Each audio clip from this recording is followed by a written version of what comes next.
We are now live on YouTube, and I'll get us out of practice mode in about 4 minutes.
Okay, I'm putting us into webinar mode, but we're not ready to start yet. I know it's not 1:50, but we've still got some stuff going on here, so stand by.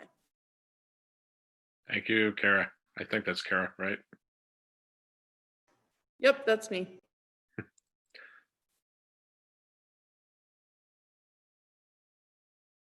And when you have an opportunity, if you could make me a host or co-host as well as Gwen Jones when she joins.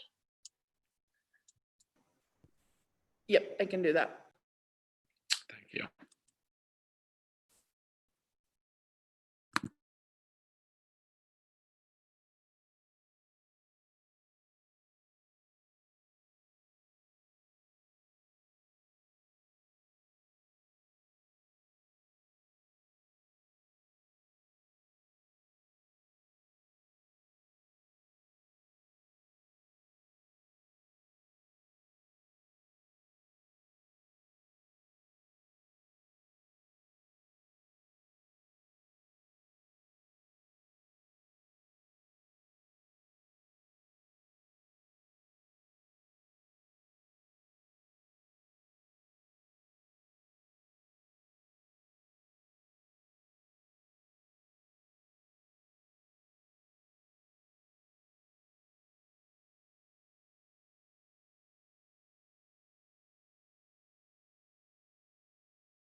Hey, Brian, everything's good on our end now, so when it gets to 150, we should be good to go.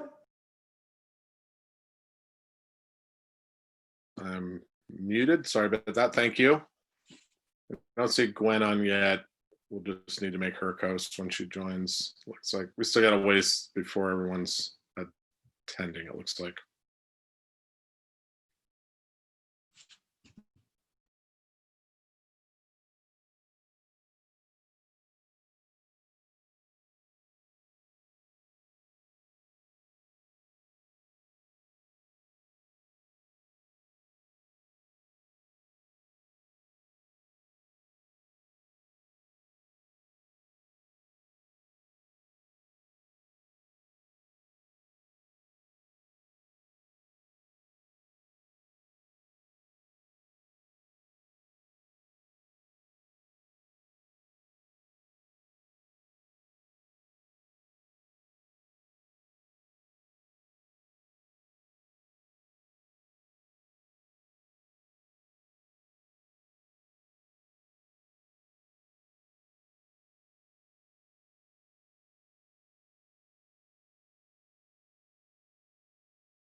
And Kara, would you mind putting up the public participation slides?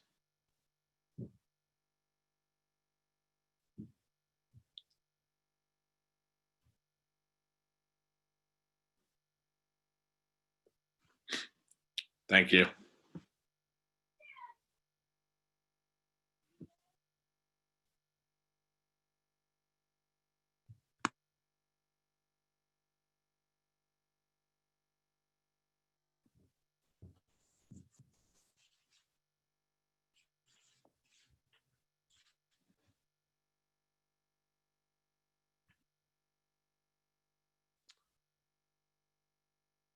Okay, it's 1:50. Kara, I think you're ready to go. Interrupt me. I'm going to go ahead and convene Budget Committee of the Whole for Wednesday, August 12th. We continue to meet in a virtual environment. There are some instructions on the screen for participation, some options for during the meeting, as well as options for outside of the meeting. Those include this slide has the registration where we've moved as of several meetings now to a webinar format. And then there's also the link to the agenda and related documents. And I'll also mention that documents for the budget process are on the fiscal year 21 draft budget website for the city. You can go ahead to the next slide. Thanks. If you're participating in the webinar, there's an opportunity to raise and lower your hand. There's some options if you're participating by phone. If you're dialing in on a phone, you can use *9 to raise and lower your hand. And then available at all times, we have a City Council voicemail, 406-552-6012.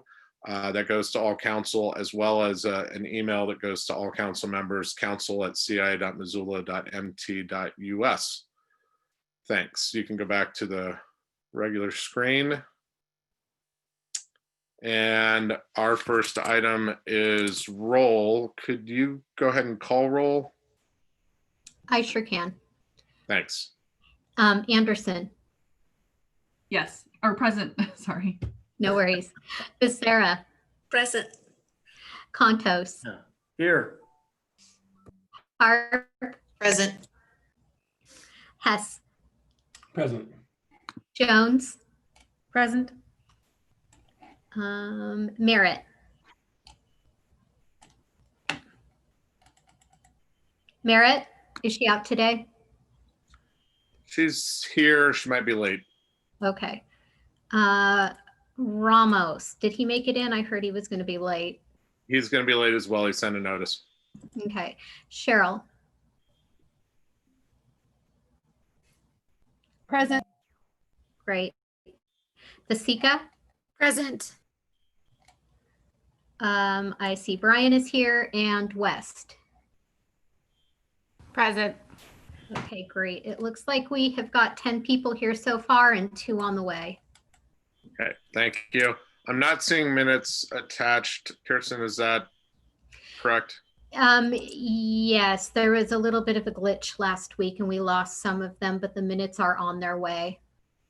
Okay, thanks. So there's no minutes to approve. I will go to public comment on non-agenda items. We have 3 budget-related agenda items, but if there's any public comment, attendees can raise their hand. I see one for non-agenda items. And Leanne McDonald, can you hear us okay? Yes, I can hear you. Can you hear me? We can. Go ahead. Okay, fantastic. I am one of several long-term tenants at Fireweed Court, which is the first Homeward property. I am a former registered nurse. Extensive safety and health issues have been ignored over the last 5 years. I was told last week by a man claiming to work for Homeward, it is Homeward's intention to let this property fall apart and then sell it. I have documented a stack full of denied maintenance requests presented to Homeward in a certified letter. Homeward's mission statement includes using, quote, sustainable methods to strengthen Montana communities, unquote, and, quote, creating safe, healthy homes people can afford, unquote. Homeward is not, quote, sustaining this property. It is not, quote, safe or, quote, healthy. If they receive funding for a new project, such as the Vallejo Apartments, they should be required to keep maintaining their old properties. Not to mention, during COVID-19, they are continuing an average of 11 to 16 inspections, risking the lives of all their tenants. This is not beneficial to any community. This is, in fact, it is ethically disastrous and a huge public health concern. Here at Fireweed Court alone, there are extensive electrical hazards, dead trees, dangerous branches, mice running rampant, broken dishwashers, dryers, washers, dishwashers. The roofing is falling apart. Water leaks from bathtubs, toilets, refrigerators are not being replaced when they're broken down. Pipes have disintegrated and are leaking water into the units. These are just some of the issues that have not been addressed over these years. Not to mention, Fireweed Court is directly across the street from a gas station. With our electrical hazards on this property, even our neighbors that are not Homeward tenants are at high risk. Their hired management company, Tamarack Property Management, has an extensive history of not addressing these and many other maintenance requests. Again, during COVID-19, they have not agreed to even slow down their rate of inspectors coming into our homes. I have personally requested a reasonable accommodation for them to not have these inspections in my home for the duration of COVID due to my precarious health situation, backed by my physician in a letter. They have not gotten back to me in over 20 days, of which by law they have 10 days to respond. They have violated HIPAA laws twice with just me alone. They threaten to evict people if they don't sign another year-long lease. Their illegal practices and threats are extensive. If this is what Homeward has planned for the future, quote, benefit of the community, I and every person here at Fireweed Court backing me right now cannot support this mission. Every member from Fireweed Court has signed a petition in May of 2019 asking them to stop using the liquid de-icer on our property, which studies show requires one to wear a, quote, double rebreather mask, unquote, when working with this product. This request was ignored, and they continue to pour this highly toxic substance where our children wait for the bus, where we and our companion animals and elderly walk. It does not work very well either. We have offered solutions such as pet-safe salt and non-clumping cat litter, which have gone ignored. If safety and health are priorities for Homeward, they are not demonstrating that here at Fireweed Court. They are not, quote, sustaining anything. Their mission statement is not representative of their actions. So funding future projects of Homeward should greatly depend on how they are treating the community they already have living in their buildings. Please consider what I have to say. Thank you, Miss. Thank you, Miss McDonald. I'd urge you to send that letter in.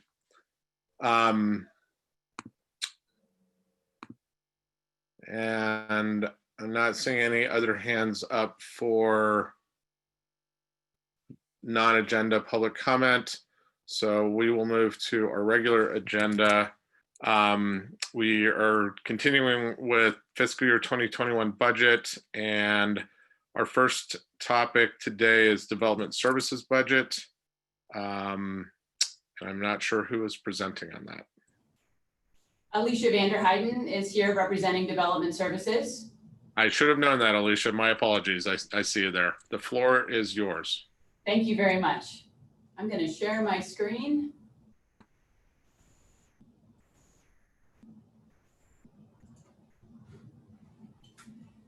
Good afternoon. Alicia Vanderheiden, Business Manager for Development Services.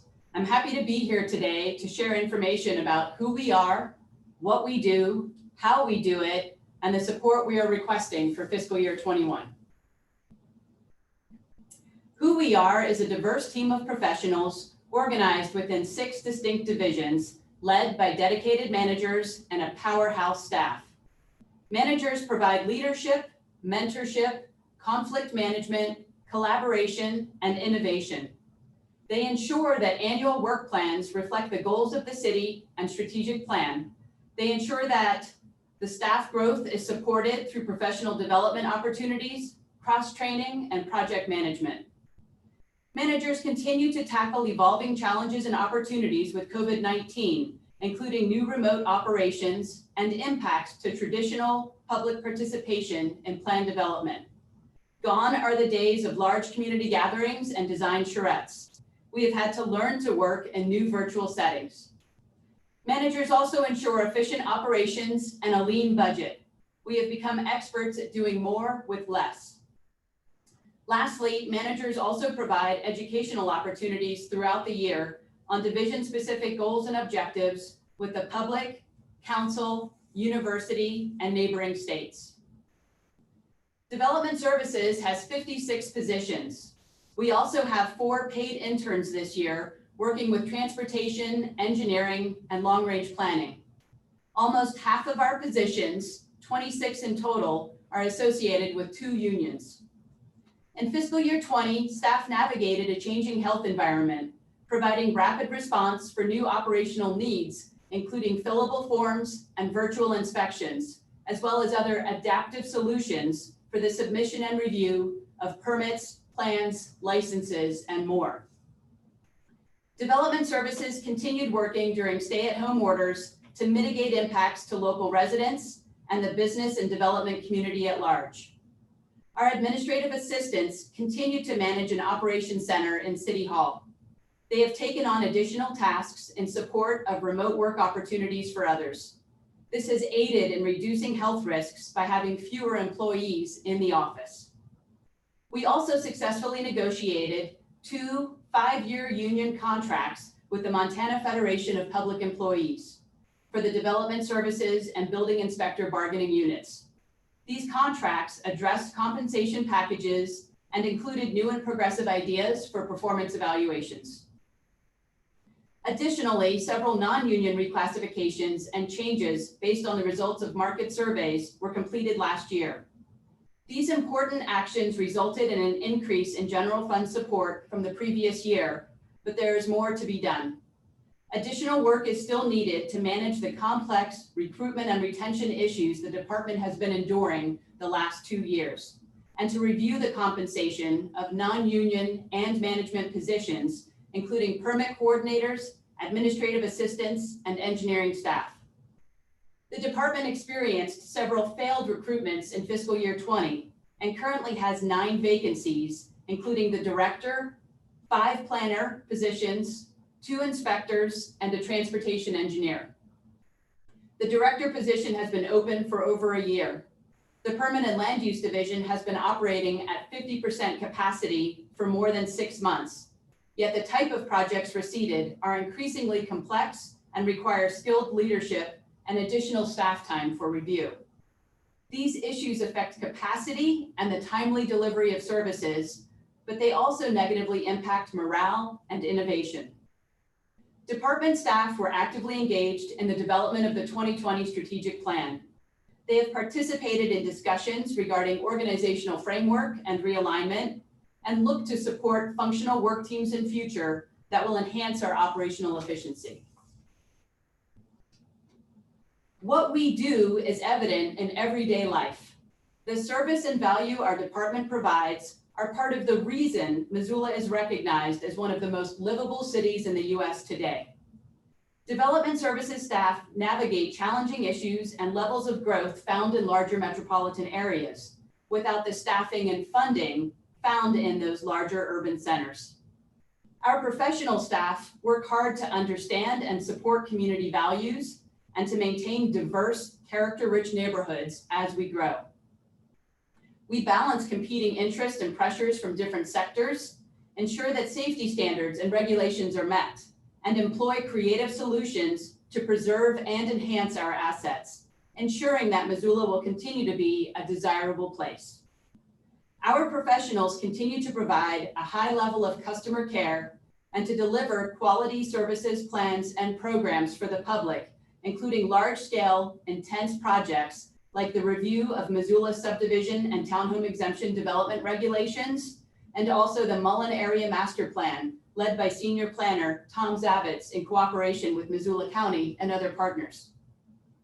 The Metropolitan Planning Organization is currently managing 5 large projects, including the update to the Long Range Transportation Plan, the East Missoula Highway 200 Corridor Plan, a pavement condition assessment, and more. The importance of our work in growing a healthy place for all people is increasingly evident with COVID. Places to rest and live, places to explore, places to stretch our legs, and more. How we complete our work is through a diversity of funding. Development services is comprised of 3 fund types and is supported by a combination of general fund monies, federal and state grants, and department earned revenue from permit fees, licenses, and other services.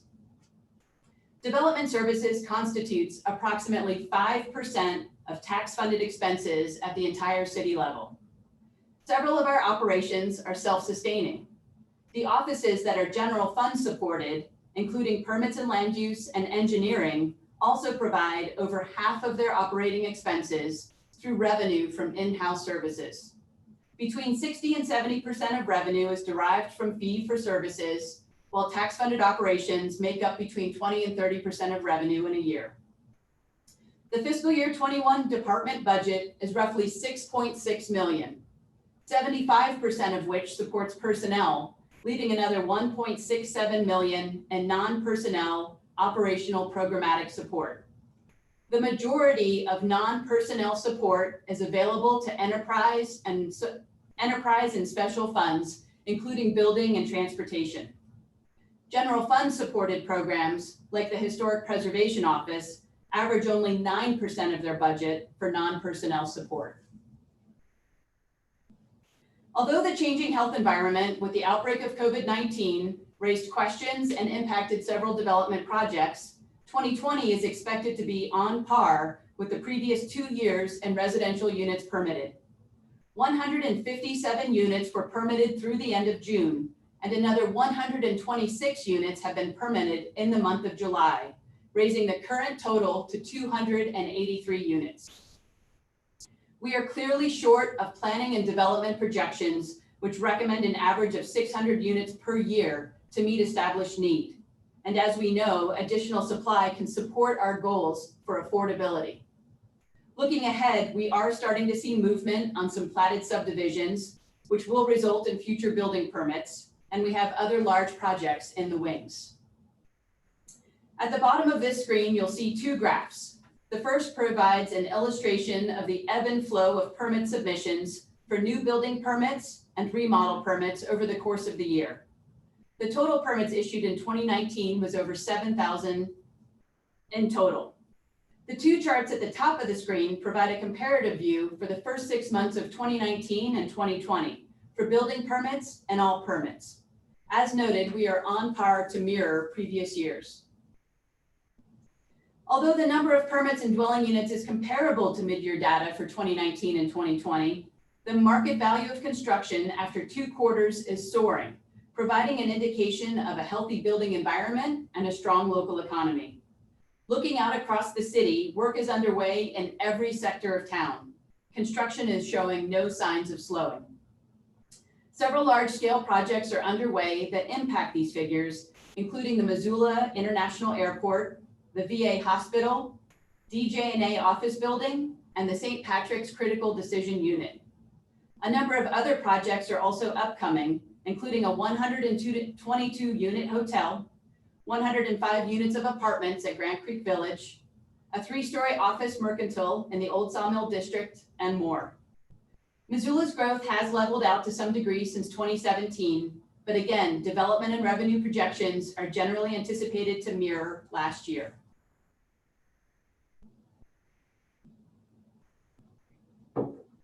Looking ahead, we have several new requests in fiscal year 21. The building division requests a baseline adjustment to bring their budget into alignment with increases in standard operating expenses and predictive maintenance needs. An adjustment to vehicle replacement costs provides an opportunity to work towards carbon neutral city goals in the model of vehicles selected, while also supporting standard fleet maintenance schedules. The software subscriptions being utilized support and enhance plans examination and virtual inspections as we continue to navigate a changing health environment and provide customer service through new and progressive means. Ongoing tools and technology include DigiPlan, Building Eye, Selectron, and the recently established ViewSpecs, virtual inspection software tool. Our second request for building is a one-time request in support of a critical project to preserve records currently in outdated microfiche format. We have researched options and vendors and received several estimates and will be ready to submit an RFP upon budget approval.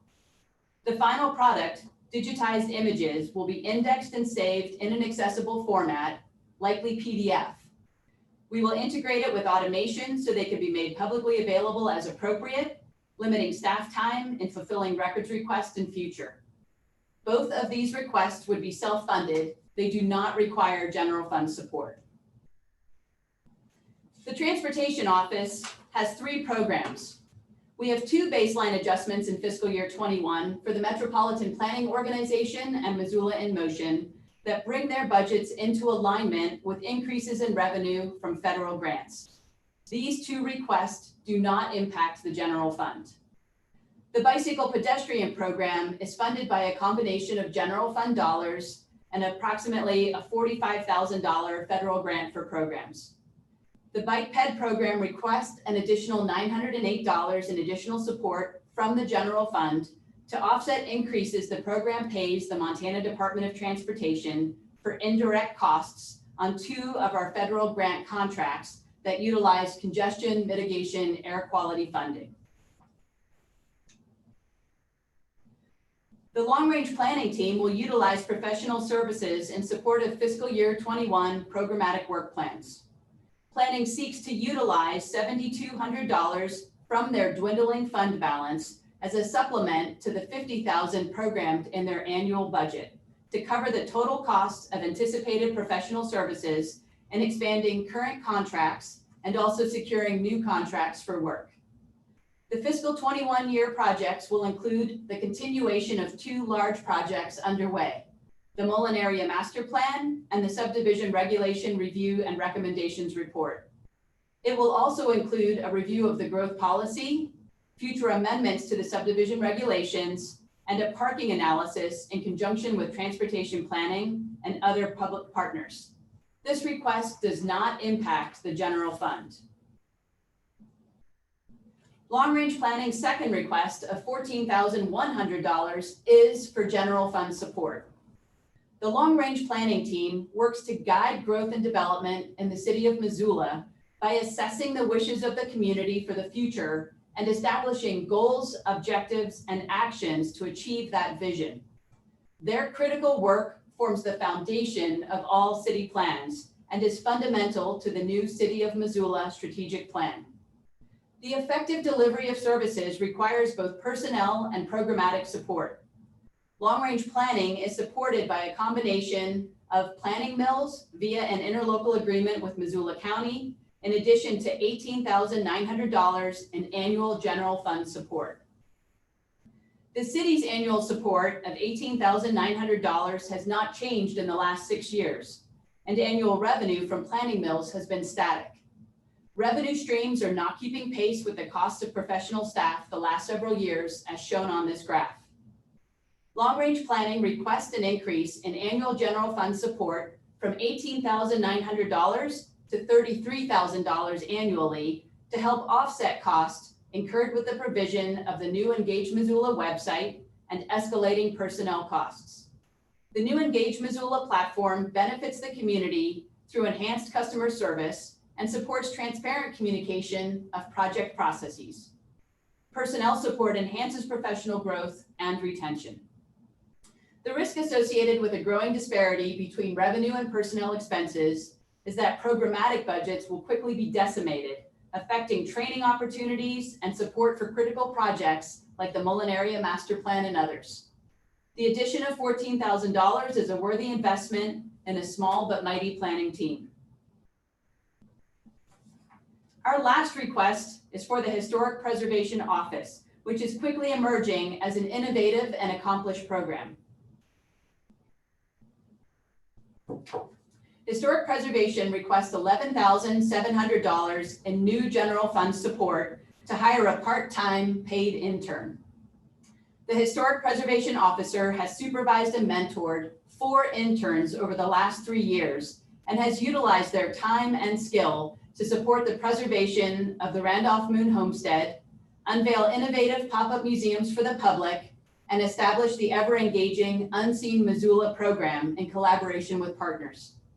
The Historic Preservation Office has also trained interns to respond to citizen requests for property background research and to compile a National Historic Register application for a local home, a year's worth of work. Our Historic Preservation Officer has transformed this office over the last 3 years, rebuilding trust and positive relationships with the community, ensuring a high level of professionalism and a high amount of deliverables, including fabulously successful education and outreach programs and ordinances. The Department of One is tasked with an immense amount of work and is ready to take a step forward in growing the program and maintaining the quality outcomes the city has enjoyed. A paid internship will attract qualified candidates who are available longer term, reducing the time required to train and retrain volunteers. A paid intern will help manage data and weekly citizen requests, participate in working group meetings, and help implement the actions identified in the recently approved Downtown Heritage Interpretive Plan. One immediate task is spearheading interpretive language development for wayfinding kiosks at anchor sites throughout the city. This project was recently funded through a small grant. With the addition of an intern who can take ownership of a number of tasks throughout the year, the Historic Preservation Officer can elevate their leadership role and focus on the critical work of permitting review and design review, and the continuing development of partnerships and creative solutions like the adaptive reuse overlay. Like long-range planning, historic preservation works to balance our needs for growth while preserving and enhancing our historic assets and our local identity. Instead of saying no, Missoula's adaptive reuse ordinance is a tool that says how. This ordinance gained national attention last year. Missoula is the only city in the state and only the 5th city in the country to implement this form of zoning overlay. Just last week, the planning board unanimously approved the first application using this innovative tool with the historic Thornton Hospital, supporting infill and allowing an increase in the number of apartments from 16 to 20 that would not have been possible otherwise.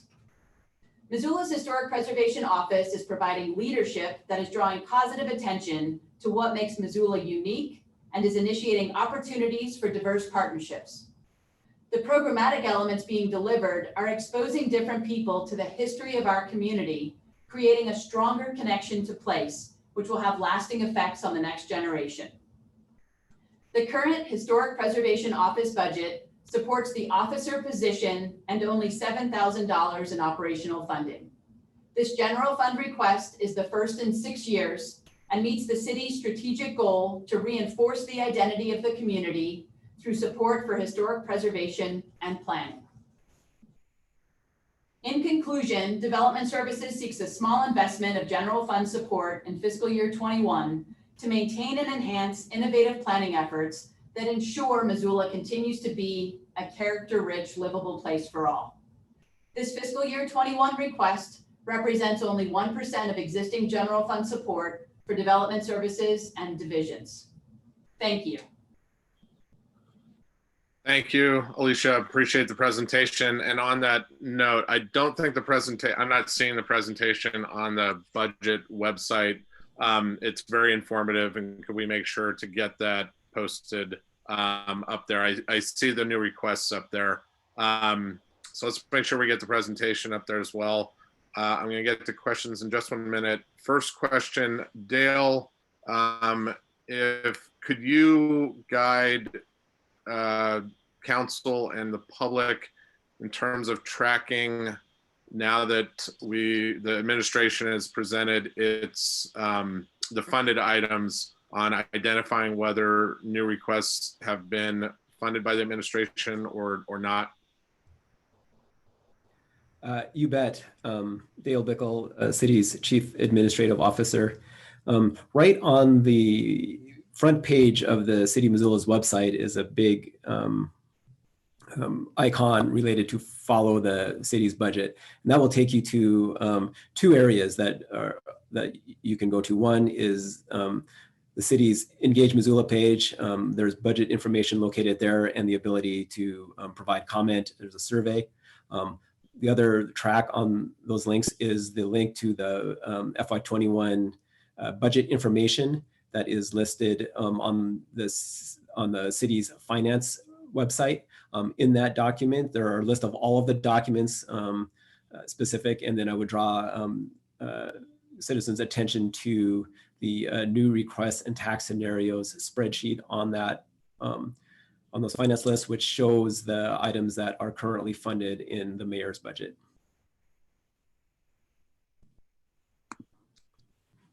Thanks, Dale. So folks could, make sure I'm not muted. So folks could correlate between that listing of new requests funded or not and the details in the new requests that are listed by date of budget committee to determine whether an item has been funded in the administration's budget or not, correct? Correct. Thank you. Julie, I saw a question, or did I cover it?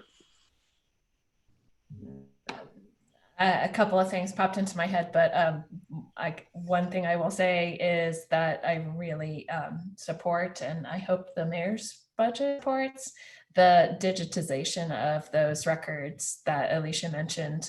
That is hugely, I know it's a big chunk upfront, but it's hugely time saving when people are looking for those documents, that they are scanned off of that microfiche and available for the public to review when they need to. Having worked with a lot of documents that were at one time saved only on microfiche, it's a huge difference. So I'm really in support of that. Thanks. Any other council member questions, comments? Heather. Alicia, thank you for the presentation. It really was informative, and I look forward to having a copy of it on my desktop.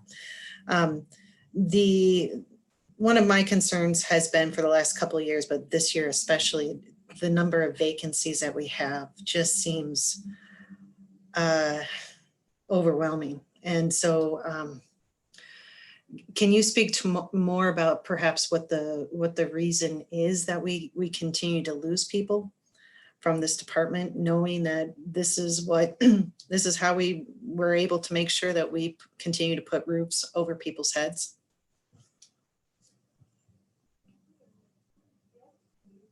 I think there's a diversity of reasons. Going back a couple of years ago, we lost some leadership and institutional knowledge with the retirement of some key positions. And while we were successful in rehiring for those positions, including most recently the permanent land use manager, Mary McCrae, stepping into that position after the retirement of Denise Alexander, has been really critical. That said, though, I think I don't want to speak outside of my purview, and HR conducts exit interviews, but I think our recent union negotiations were a really important part of working towards retention and having a hard look at the compensation that some of our different sectors are receiving and the leadership role that they're playing and the complexity of projects. And I hope that that's a step forward in the right direction. We do have a need for some of our other non-union positions to also be looked at. As I mentioned in the presentation, for a city of our size, we're growing at a great rate that's comparable to other metropolitan areas, but we don't have the staffing capacity or the funding like those larger urban centers. And that's a stressor in the office for sure. But we're taking steps and ensuring that we're doing a better job with hiring, mentorship, compensation. I think it's all hands on deck to try to tackle those issues. Having a director at the helm is important, somebody who's constantly sharing the vision and the value that this department provides is really important also, and trickle down to the rest of the staff. I think there's not one answer, but I'm hoping that the work of the new HR director, the unions, and some of the market surveys are going to be helpful in moving forward to kind of stem the bleeding.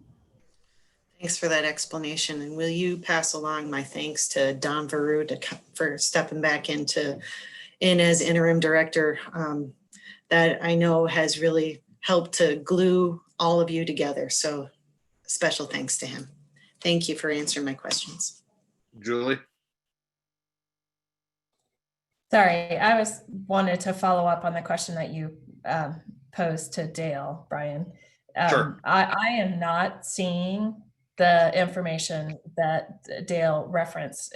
Dale, is it possible for you to share your screen and point me at that? Because I'm just not seeing any new documents at the top of the FY 2021 preliminary budget page. Yes, let me see if I can navigate to it here. I don't have it open in front of me. One moment. And I'll just. And I apologize for taking up time right now. I will share my.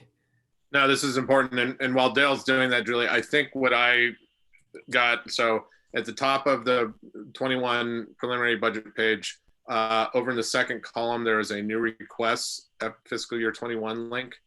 And when I pull that up, I see it's, I believe, a 3-page document with each new request item listed that it indicates funding allocation.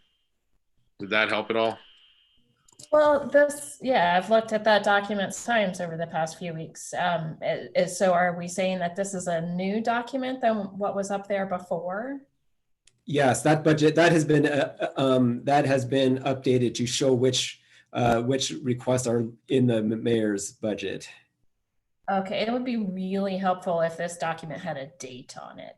Okay, So we can that- get the title changed.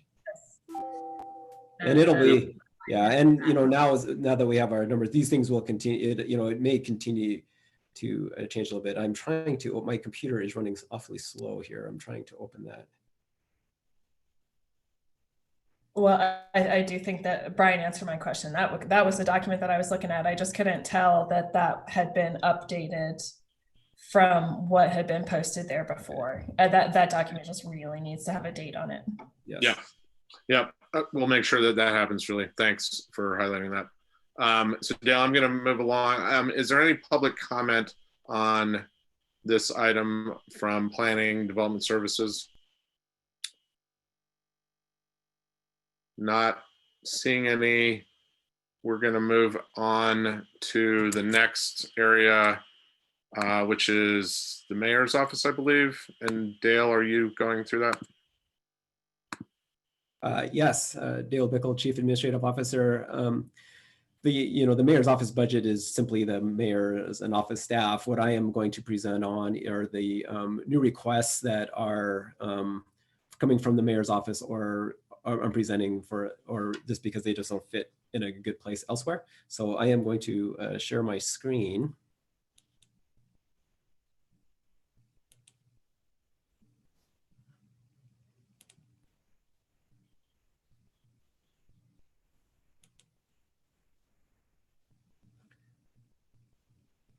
And you're seeing that now? We are. So the first request is our the same request as the last few legislative sessions, where we hire a lobbyist to help us navigate all the bills and keep tabs on what is happening in the legislature, and also does a lot of important coordination with the other Montana cities and the League of Cities and Towns. They also John McDonald has served as our lobbyist for the past few sessions. He's also provided weekly reports that are provided to council. And there's other little pieces of that. There's the registration fees, and we use a legislative tracking software that helps us manage. We end up monitoring hundreds of bills during the session, and this piece of software really helps increase our productivity and able to keep track of things, because it's really fast paced when those things start. We bring this back every other year because we fund this typically with one-time dollars rather than have it as an ongoing cost in the budget.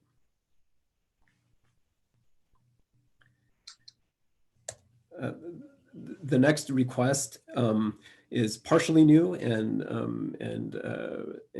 partially not. The mayor has placed $50,000 in the budget related to communication tools that we'd like to conduct.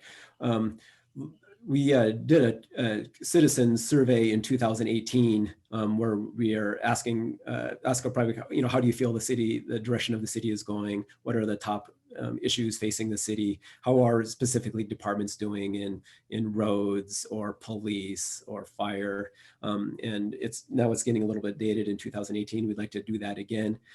We hire a professional polling firm in the past to do those, so we get a statistically valid sample of citizens, and we'd like to do that again this year, paid with one-time dollars. The second part of that is communication services. The city recently completed a request for qualifications and has selected us a menu of different kind of communications firms that would be able to help us create messages and communicate complex issues to the public. And this is just to create a small, modest pool to be able to do some of those things. I think a good example of other governments doing this has been the Montana Department of Transportation and their use of Big Sky Public Relations to help communicate the status of their projects. And I think those have been really successful. We'd like to do that. And because these are, and being able to use the private sector to do this, we don't have to hire, we don't have to use ongoing dollars, and they can do these small projects really quickly for us at a relatively cheap cost. And then finally, this is really, comes through our facilities budget, but this is our tenant at the Art Museum. The Art Museum is a city-owned building that is used by the Art Museum. They've had continuing issues with the HVAC controls, and if you recall, last year in the budget was a CIP to upgrade the certain aspects of their HVAC. They've been working with their contractor at Johnson Controls, and they need to do a really good control update. They need an additional $16,875 to do that.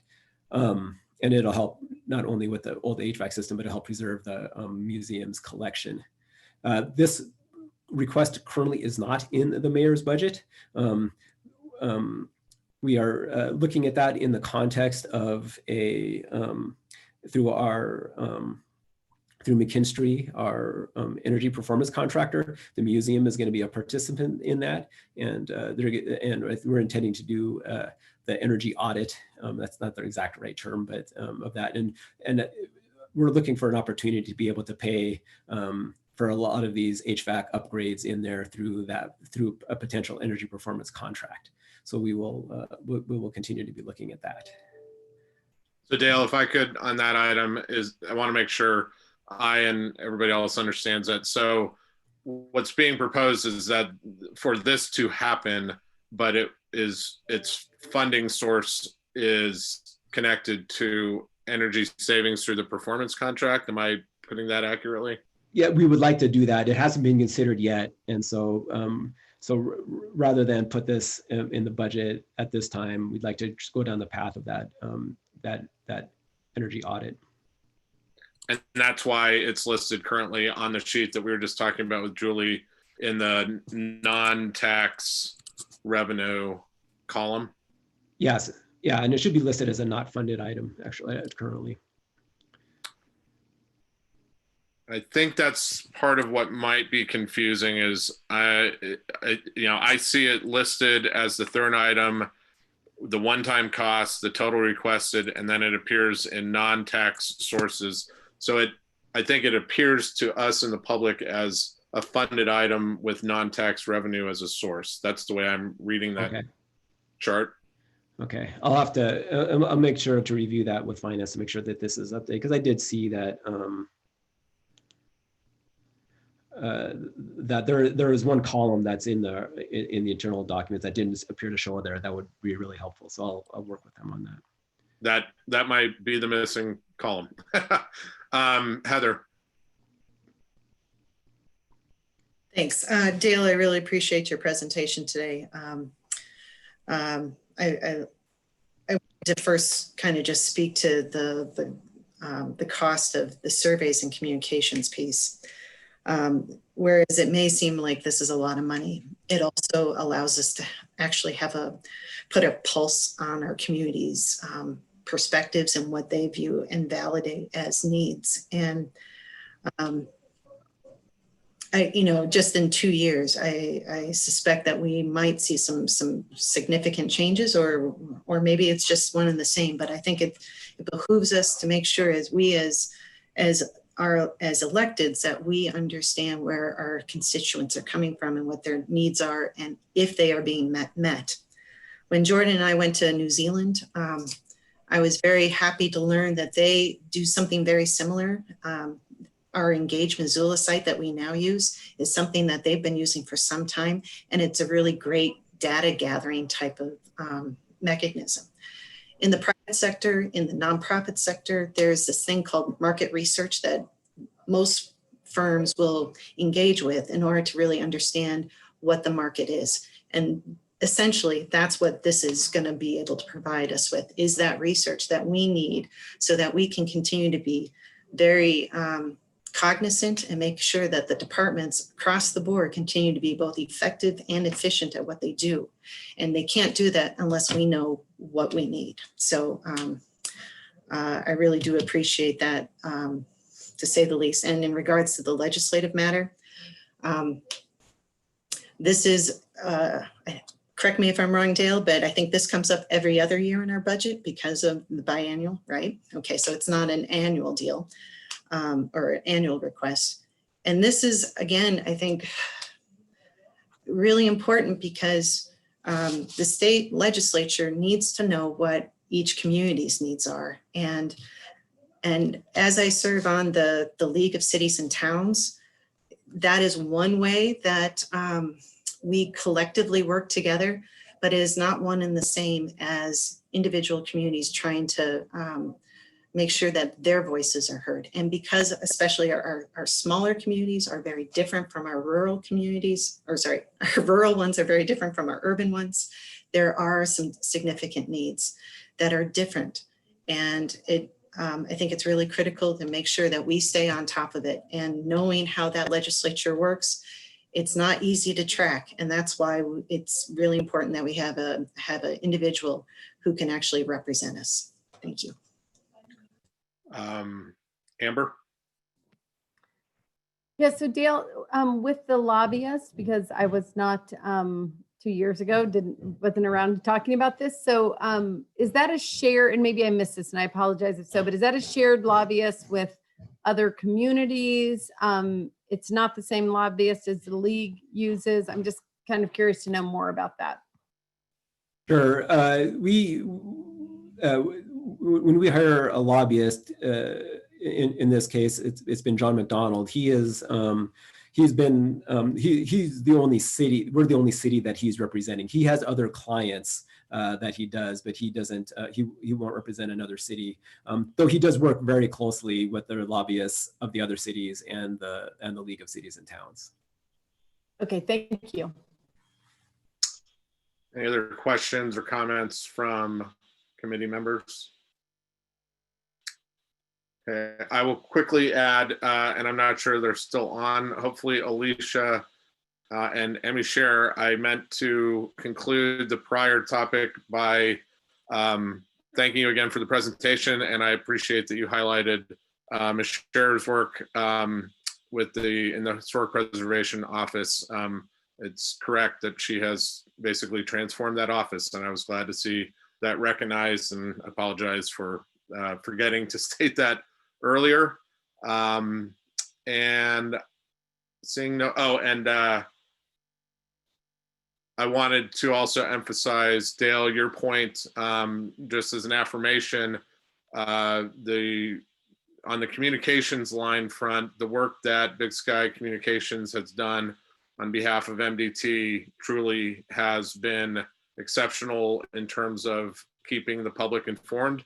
And so if I'm glad to hear sort of that recognition, and I think that there's a lot of value to us pursuing something that achieves a similar sort of result. So just a comment. I'm going to go to any public comment on these three requests that are associated with the mayor's office or the museum. I'm not seeing any there. Any last council comments or questions? Okay, thanks, Dale. We're going to go to our third item. Ms. Pan is going to present on this. Hello, Aaron.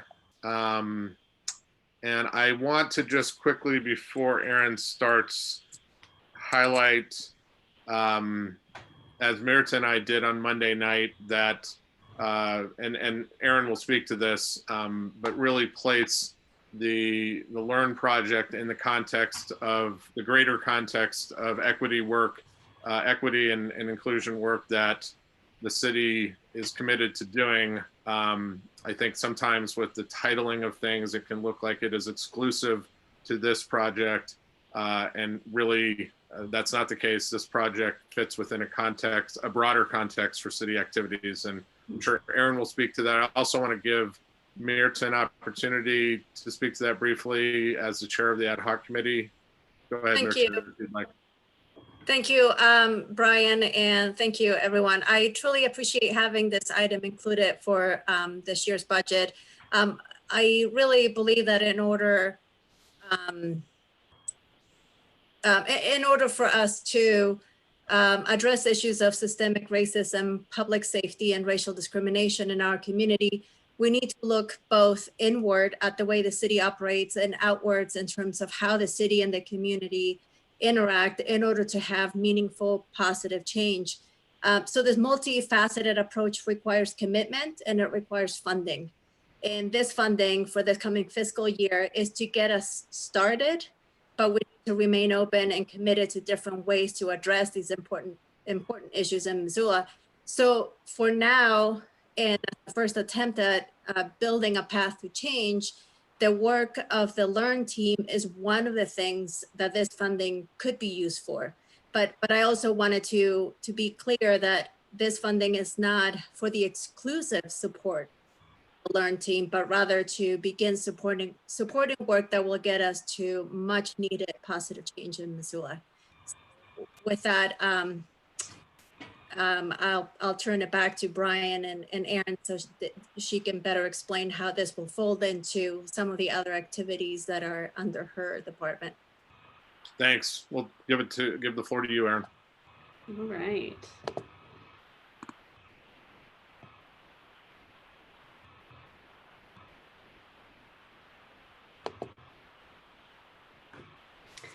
So Erin Pahan, Director of the Office of Housing and Community Development, and we are back in front of Council today with a new request for consideration.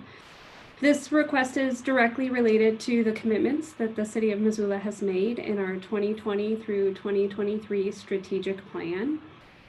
The City of Missoula has articulated our commitment to racial and social equity in our 3-year strategic plan. Specifically, the city has committed to working with community partners to define disparities in our community and to identify promising solutions towards advancing social, economic, and racial equity.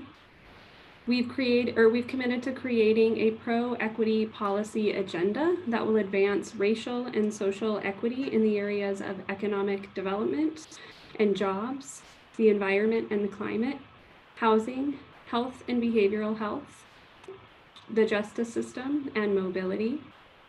And lastly, we've committed to creating an equity and social justice strategic plan that will serve as a blueprint for integrating and implementing pro-equity practices in our major functions of government where we can affect change. This includes policy creation and decision-making. We understand that there's great urgency to complete this work. However, if we want to engage in a process that is effective, it needs to be BIPOC-led, community-driven, and data-driven.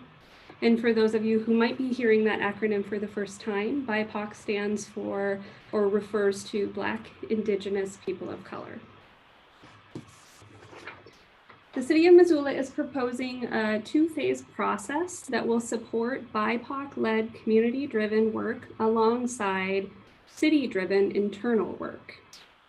This work will be guided by the commitments that we've made in the adopted City of Missoula non-discrimination ordinance and in our 3-year strategic plan. In phase 1 of the draft process, we'll honor our commitment to work with community partners to define disparities in our community and to identify the most promising solutions towards advancing social, economic, and racial justice and equity.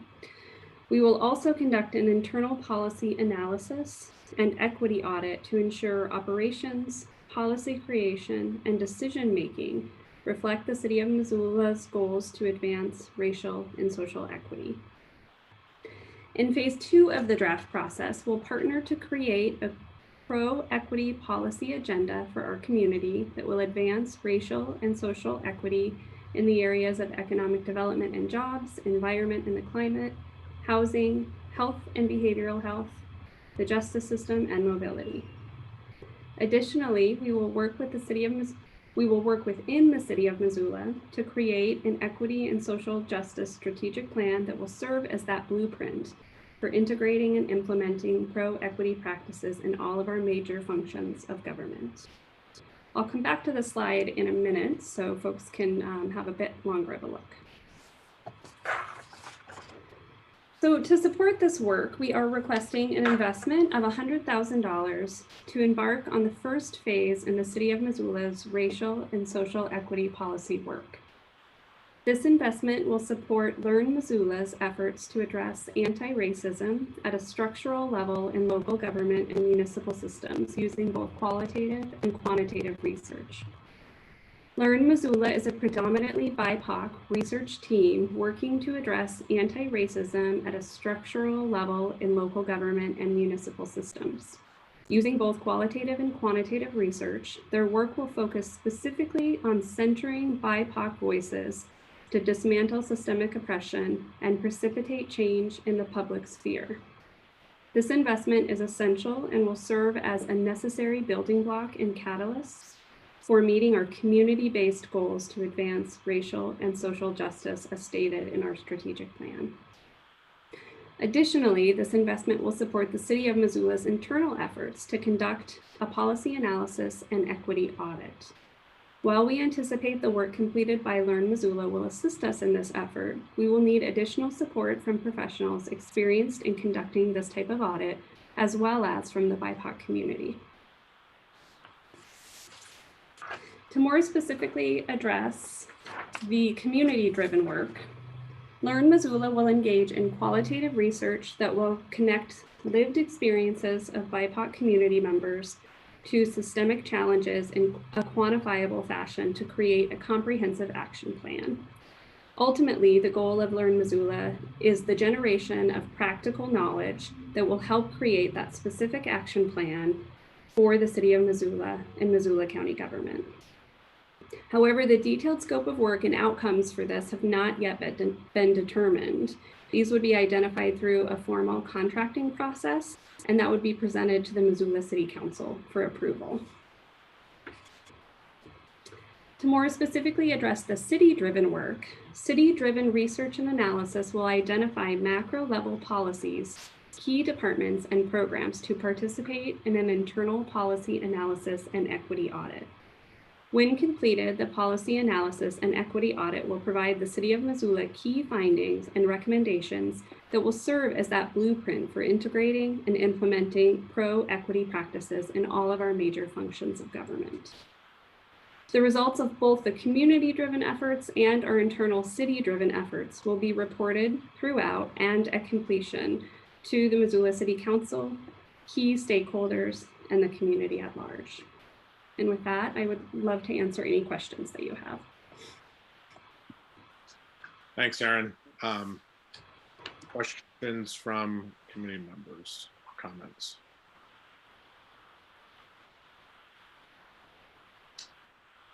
Not seeing any hands up. I will just quickly add, this is going to be a long-term effort. I don't want there to be any confusion around there being a sense that we think $100,000 is going to affect the change that we know needs to happen. That's not the case. It's a long-term investment of commitment of people and resources over time.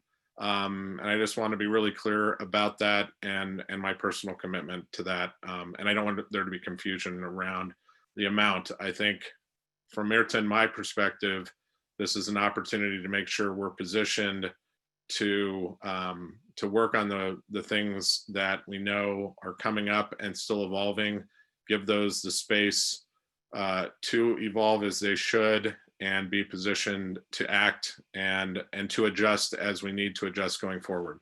So several hands went up. I will take them in the order I see them. Julie. Thanks. I was just a little slow to find the raise hand button. I just want to say thanks, Mirta and Brian and Erin, for your hard work on getting this together. I know it's been such an evolving topic.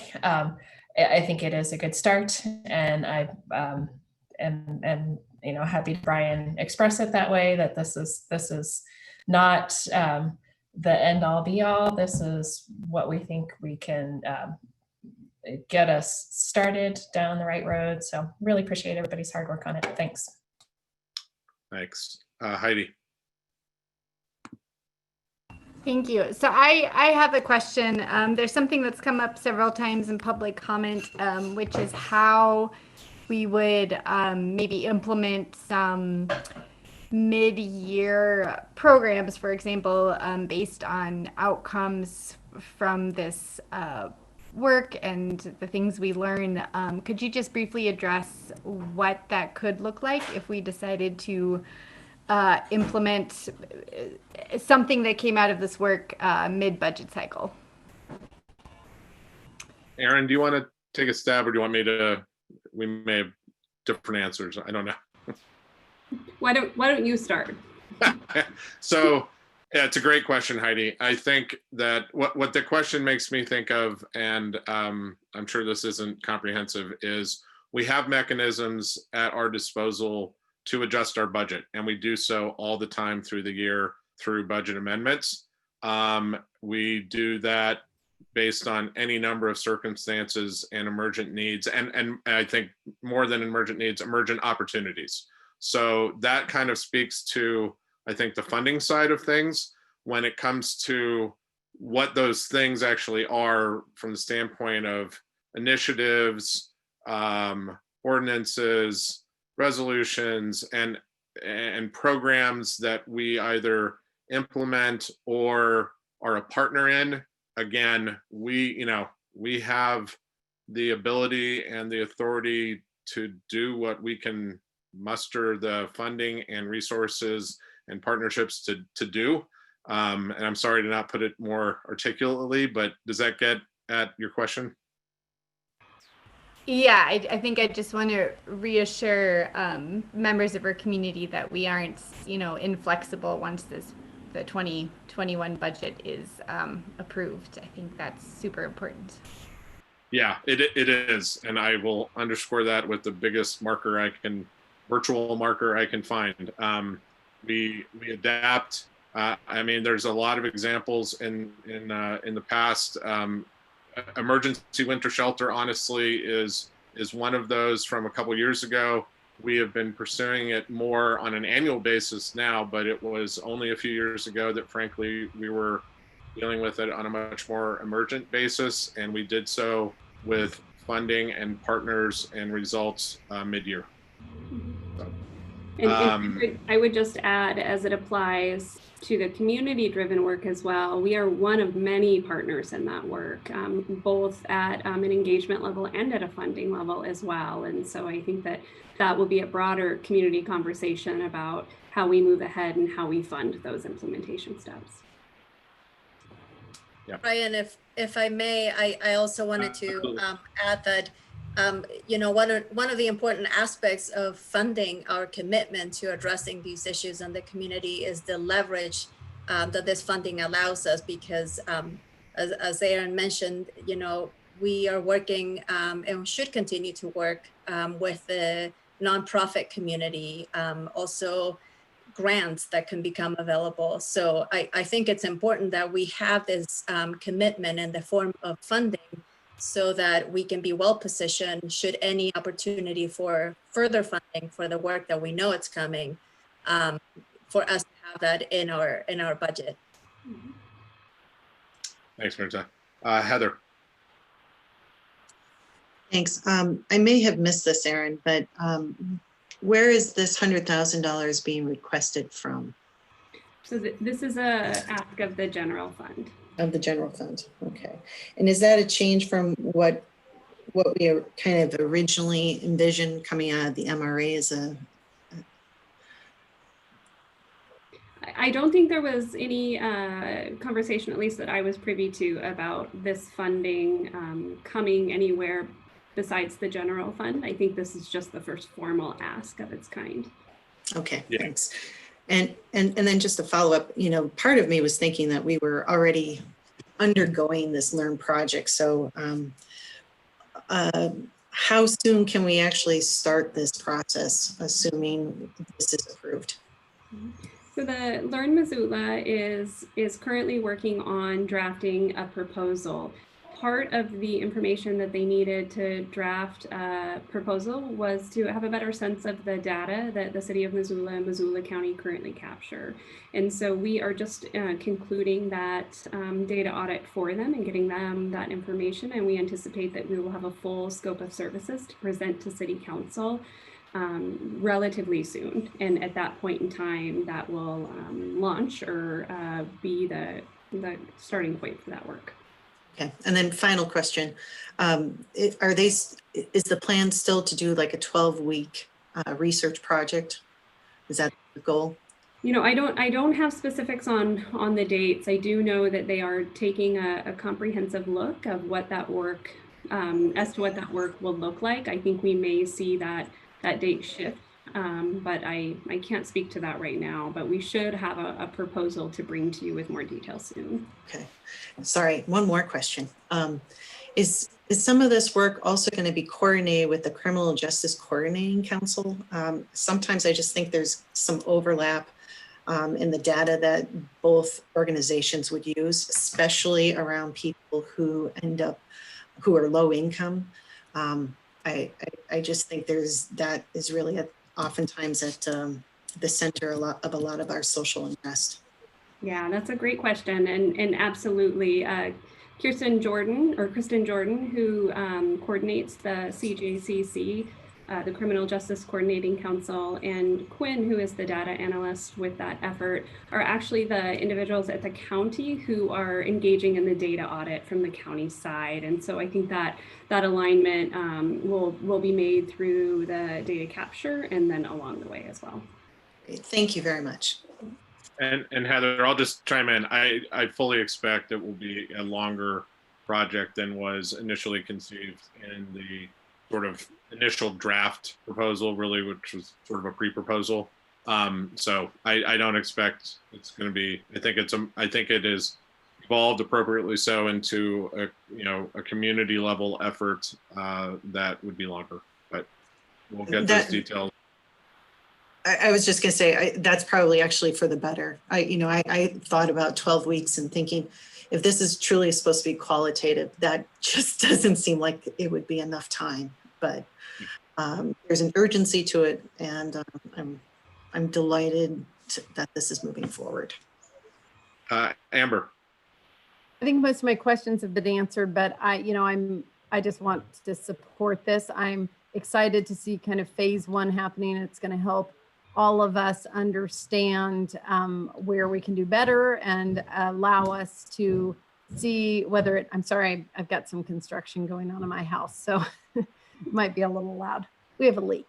But anyway, whether we need policy changes or additional social services, and I appreciate Mirta bringing up the fact that and Heidi, that there may be mid-year changes that we need to figure out and grants that we need to look for and partnering with nonprofits to get this done. But, I could see it morphing into later on some sort of advisory council or something as we move through the years, just to keep us, as we use for whether it be climate or anything else, or planning, that we have experts on a panel that are giving us advice as we move forward. And so I kind of feel like this is a first step, as you mentioned, Brian, in a longer process, and it's time to get it started. It's kind of past time to get it started, really, but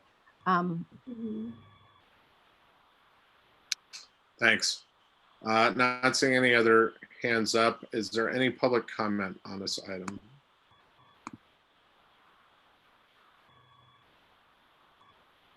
Not seeing any hands up among attendees.